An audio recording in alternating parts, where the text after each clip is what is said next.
प्रेमानं बोला. धन निरंकार जीव. विषय आहे आजचा. जीव हा देवाचा अंश आहे. तुलसीदासानं सांगितलेले आहे, ईश्वर अंश जीव विनाशी, चेतन अमल सहज सुख राशी. ईश्वर अंश जीव अविनाशी, चेतन अमल सहज सुख राशी. ईश्वर अंश जीव अविनाशी, चेतन अमल सहज सुख राशी. ईश्वराचा अंश जीव आहे, अविनाशी आहे, चेतन तत्व आहे, अमोल आहे, न मिळणार आहे आणि सहज आहे आणि सुखाची रास आहे असं सांगितलेली आहे. आणि अवतारजी महाराजही सांगतात ना अवतारवाणीमध्ये 231 पदामध्ये, ज्या ज्योतीचा अंश तो प्राण्या, जाणून घेतो त्या प्रभूला. ज्याने दिदली सुख संपत्ती, ओळखून घेतो त्या प्रभूला. त्या प्रभूला ओळखून घे. ज्यानं दिलंय ना, मग त्याला ओळखण्याची आपल्याला आवश्यकता आहे, कारण सुखाचा रास आहे, पण त्याला आपण ओळखत नाही. आणि ती खरी ज्योत आहे. 1000 ज्योती पेटवल्या आहेत, त्याच्यामधून अगोदरची ज्योत कोणती आहे जसं ओळखता येत नाही ना, तसं हे ज्योतीनं ज्योत पेटवत आलेलं, हे जगामध्ये फैलावलेलं हे प्रकाशरूप असणारं ज्ञान आहे. आणि ज्ञानेश्वर माऊली सांगतात, ज्योत से ज्योत जगाते चलो, प्रेम की गंगा बहाते चलो. कौन है ऊंचा कौन है नीचा, सब में वही समाया. भेदभाव के झूठे भरम में ये मानव भरमाया. धर्म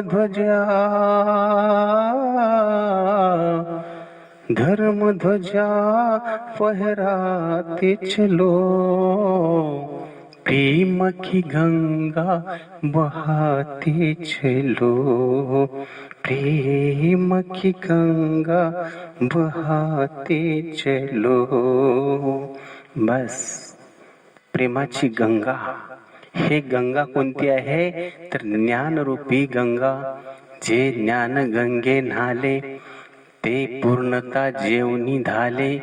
शांतीशी आले पल्लव नव्हे. या ज्ञान गंगेत जे न्हातात, जे स्नान करतात, बस ते शांतीला प्राप्त होतात.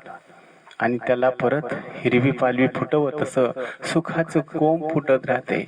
आणि हे जगामध्ये फैलावत जातंय. एकूण एकाला एकामध्ये प्रेम राहते, मानवता टिकते, सहनशीलता टिकते, श्रद्धा, भाव, विश्वास. मग हे प्राप्त होण्यासाठी ह्या ज्ञानाची गरज आहे. आणि ते ज्ञान सद्गुरु मातेनं ह्या जीव शिवाचं ऐक्य करण्याचा शास्त्राचा विषय, आणि तो जीव शिव ऐक्य सद्गुरु मातेनं करून देतं. या जीवाला शिवाचे नाते कळाले, सद्गुरु मातेमुळे आम्हा ज्ञान मिळाले.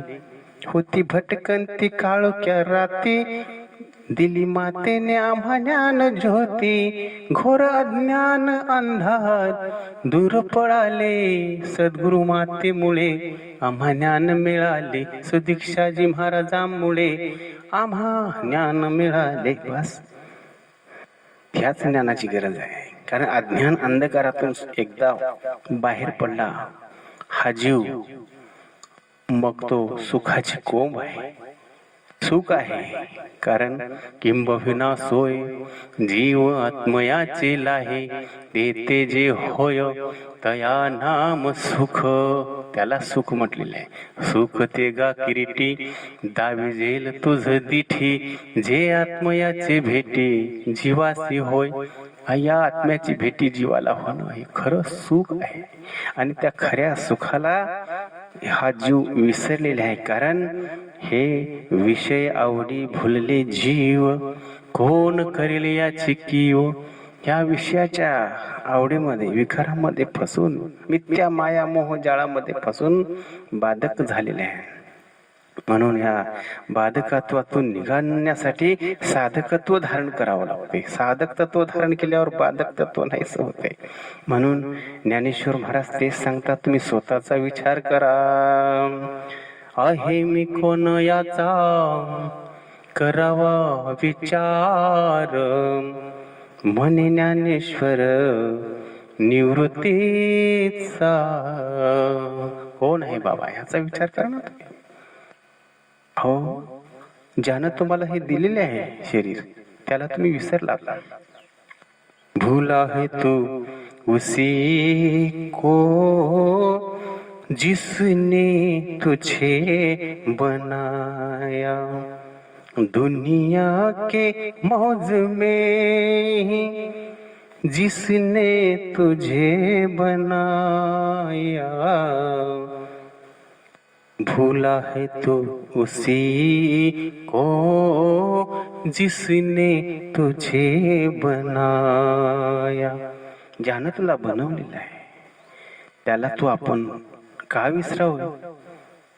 आणि विसरलं तर त्याची आठवण करून देणारा जीवनामध्ये कोणी असेल तर त्याला शरण जावं, हे अजूनही जीवाला कळत नाही. कारण जीव किती बेईमान आहे. अरे गर्भात असताना दिलेलं वचन मोडतं. गर्भात असताना किती दुःख होतं. काय सांगू गर्भीची यातना, मज भोगिता नारायणा. मांस मळ मूत्र जाना, तुझ क्षणोक्षणा ध्यात असे का. मांस मळ मूत्र घाण एवढं होतं बाबा शरीर. त्याला क्षणोक्षणाला आठवण येत होती आणि त्या दुःखामध्ये वेगळं होण्यासाठी प्रार्थना करायला लागला देवाला. एक वेळ खरी या दुःखा वेगळे, दुरितांचे जाळे उगवूनी. आठवे न पाय हा माझा नवस, रात्र आणि दिवस पांडुरंगा. बस रात्र दिवस आठवतो, प्रार्थना केला, बाहेर तरी काढ मला. एक वेळेस बाहेर काढल्याच्या नंतर मग तो विसरून गेला.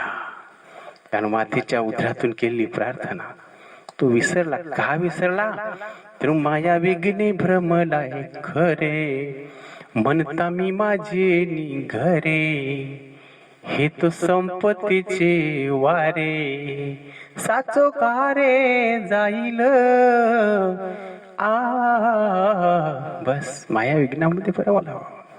बायका, मुलं, गाव, हे पद प्रतिष्ठा ह्याच्यामध्येच गुंतलेले आहे. परंतु दुनियादास महाराज सांगतात ह्याच्यामध्ये सुख नाही येड्या. संसारात सुख नाही हुशारी धर, कोणाचे गणगोत कोणाचे घर, कोणाचे आई बाप पुत्र मित्र पत्नी, कोणाचे नाव गाव कोणी नाही वतनी. मोठे मोठे घसरून गेले थरावरी थर, कोणाचे गणगोत कोणाचे घर. बस कोणाचं घर, कोणाचे गणगोत, कोणाचे माय बाप, कोणाचे गणगोत. मृग जळवत जाईल रया. हे मृग जळासारखं आहे घर कोणाचं, दार कोणाचं. इथं आपण एक 3 अंकी नाटकामध्ये आपलं पात्र जसं करताय ना, तसं हे पात्र आहे बाबा संसाराचं खेळ. म्हणजे इथं भाऊ बहीण काय नाही. 3 अंकी नाटकापुरतं जसं तेवढ्याच वेळापुरतं राहते ना, तसं हेही इथं आपण ह्या देहामध्ये तेवढ्या वेळापुरतं आपलं नाटक आहे. इथं कोणी कोणाचं नाही, फक्त एक आहे जीवाचा जीवलग साथी. जन्म जन्म का साथ है तुम्हारा हमारा, तुम्हारा हमारा. कोणाचं? आत्म्याचं. ह्या जीवासोबत आत्म्याचा संबंध आहे. त्याचा संबंध मात्र अनेक योनीमध्ये आलेला आहे. म्हणून तो कुठं आहे तर कणाकणामध्ये अवतारजी महाराज सांगतात ना मंगलाचरणमध्ये, कण कण में है बस रहा तेरा रूप अपार. तीन काल है सत्य तो मिथ्या है संसार, मिथ्या है संसार. हे संसार सगळं मिथ्या आहे. फक्त एक सत्य आहे. त्या सत्याला जाणा. तोच आहे सत्यम शिवम सुंदरम. तो आहे, सत्य आहे, शिव आहे आणि सुंदर आहे. बाकी काहीही नाही, सगळं मिथ्या आहे म्हणलं. म्हणून जगातल्या जीवनातलं सार आहे आणि तो सार आपल्याला जाणून घ्यायचा आहे. सार सार सार विठोबा नाम तुझे सार, म्हणून या शूल पाणी जपत असे वारंवार. जपत असे वारंवार वारंवार जपणारे आहे. ह्याच्यातून सोडवण्यासाठी, सार जाणण्यासाठी एक गुरुचा आधार पाहिजे. गुरुच एक आधार आहे. म्हणून गुरुविन कोण आधार, तोची करेल हे भव पार. भवसागर हा दुस्तर भारी, डगमग डोले नाव बिचारी. भासत से बुडणार, सांगा गुरुविन कोण आधार. कोण आधार आहे? कोणी आधार नाही. म्हणून अवतार महाराज सांगतात, येसी जर ना शरण गुरुला, पदोपदी ठोकर खासी. अवतार गुरु ज्ञाना वाचुनी, चौऱ्या अंशी फेरे फिरसी. बस एका ज्ञानाशिवाय 84 लाख फिरावं लागते. म्हणून साधकांनो, भक्तांनो, या आणि विद्यमान सद्गुरु माता दीक्षाजी महाराज यांच्याकडून आपल्याला जीवाला आत्मस्वरूपाची, खऱ्या स्वरूपाची प्राप्ती करून घ्या. स्वस्वरूपाची प्राप्ती करून घ्या आणि ह्या मनुष्य देहामध्ये होऊन मुक्त होऊन जा. आणि आता ह्या विद्यमान सद्गुरूला शरण जो येईल तो तुरंत इथंच मुक्त होऊन जीवन जगल. दास कडून काही बोलण्यामध्ये कमी जास्त शब्द, वेडेवाकडे शब्द गेले तरी आपला एक छोटा बंधू म्हणून दासला उदार अंतकरणानं क्षमा करावं जी. प्रेमानं बोला. धन निरंकार जी.